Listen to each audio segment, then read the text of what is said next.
오늘 두 번째 강의 주제는 침이 줄줄 흐른다 였습니다. 오늘 주제가 참 생소합니다, 박사님. 네. 주제처럼 입가로 침이 줄줄 새어나오는 경우가 있었나요? 네.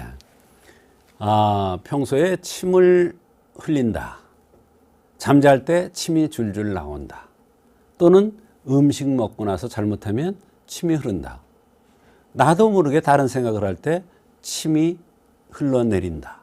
이런 것을 호소하면서 70대 연세 많은 분이 내원했습니다. 근데 이게 1, 2년이 된 게 아니라 상당히 오래됐는데도 사실은 자기가 위장병이 있는지 알았지 이게 병인지를 몰랐다는 것입니다.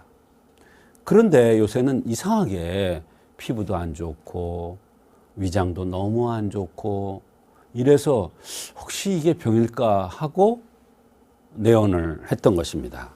사실 입에서 침이 떨어지는 것은 병 중에 큰 병입니다. 잠잘 때 침을 흘리는 경우, 잠잘 때 왜 침을 흘립니까? 이것도 바로 거꾸로 역류하는 거예요. 그런데 이분이 이것 때문에 검사를 해보면 뭐가 나올까 하고 각종 검사를 한 겁니다. 첫째, 왜 검사를 했느냐? 소화가 안 돼서 검사를 한 거예요. 그러면서 침 흘리는 걸 얘기했더니 그거에 대해서는 얘기도 안 하더랍니다. 원인이 안 나오니까 한방 치료를 받으러 내원했는데 한방 치료를 받고 좋아진 경우가 있어서 소개를 하는 것입니다. 네, 이렇게 침을 흘린다는 것 자체가 병이라고 인지를 못하시는 분들도 많이 계실 텐데요. 많죠. 우선 생긴 대로 병이 온다는 차원에서 이 환자의 생김새는 어땠나요? 네. 사실 침 흘리는 게 뭐 그렇게 큰 병이냐 이렇게 생각할 사람들이 많습니다. 그러나 침을 흘리는 것은 인신의 근본이 새 나오는 겁니다. 인신의 근본인 진액이 새 나오는 겁니다. 그러니까 이것을 우선적으로 치료를 해줘야 됩니다. 사람이 피가 흐르면 큰 병으로 생각하고 당황하죠. 그러나 피나 침이나 소변이나 냉대야나 다 똑같은 진액입니다. 진액이 새는 거예요. 물론 균에 의해서 냉대야가 나올 수도 있는데 어린아이들, 결혼하지 않은 여성들이 나온다면 이거는 진액이 새는 겁니다. 이분의 특징은 입술이 큰 것이 특징이고 얼굴이 붉고 상순이 들린 형상입니다. 이런 형상은 비열에 의해서 여러 가지 병들이 올 수 있는 체질입니다. 입술이 큰 것은, 입이 큰 것은 비장이고요. 또 얼굴이 붉고 상순이 들린 것은 열이기 때문에 그렇습니다. 그래서 비열에 의해서 침을 흘리고 소화도 안 되고 피부병도 나타나고 여러 가지 불편한 증상들이 나타났던 것입니다. 더군다나 맥이 88맥, 90맥을 쳤는데 이것은 항진된 맥입니다. 차서 오는 게 아니라 뭔가 열이 있는 겁니다. 열이 들 끓으니까 위로 침이 거꾸로 역류를 했던 것입니다. 네, 그 밖에 어떤 증상들이 동반되었습니까? 3년 전서부터 두드러기가 이상하게 나기 시작을 했습니다. 상체 쪽으로 심한데 몸통보다 더 팔다리에 올라온다고 했습니다. 열에 의해서 올라온 겁니다.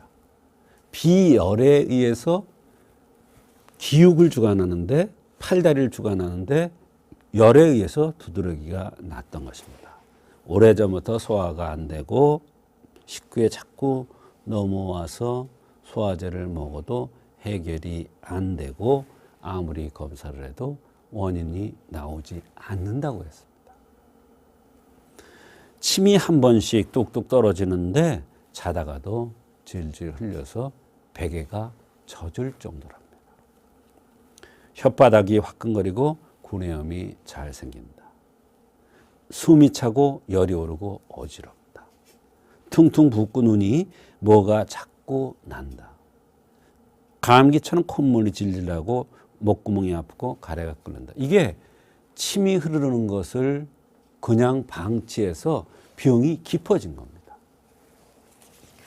네, 일상생활에서 여러 가지 불편함이 아주 많으셨을 것 같은데요. 이 환자는 어떤 관점에서 치료해 주셨나요? 우선 알아야 될 사항은 침은 목으로 넘어가고 오장육부로 가야 되지 새 나와서는 안 됩니다.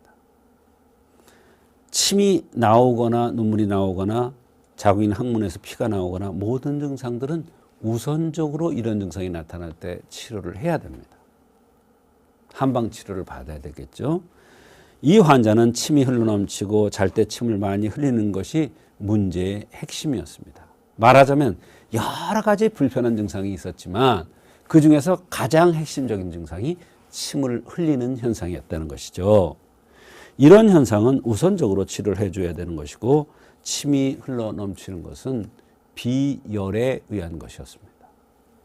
얼굴이 붉고 입술이 큰 것, 또 상순이 들렸던 것, 이것이 바로 비열에 의해서 침이 새 나왔다는 것을 알 수 있는 증거가 되겠습니다. 그래서 비열을 치료하기 위해서 감히 이진탕이라는 약을 투여한 것입니다.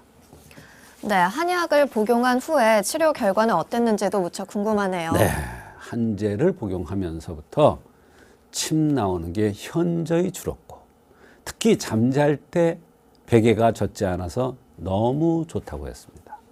그러면서 두드러기 현상도 훨씬 줄어들었고 위가 편안해졌으면서 속이 화끈화끈하고 열이 올라오는 거 이런 모든 증상들이 한꺼번에 좋아졌습니다.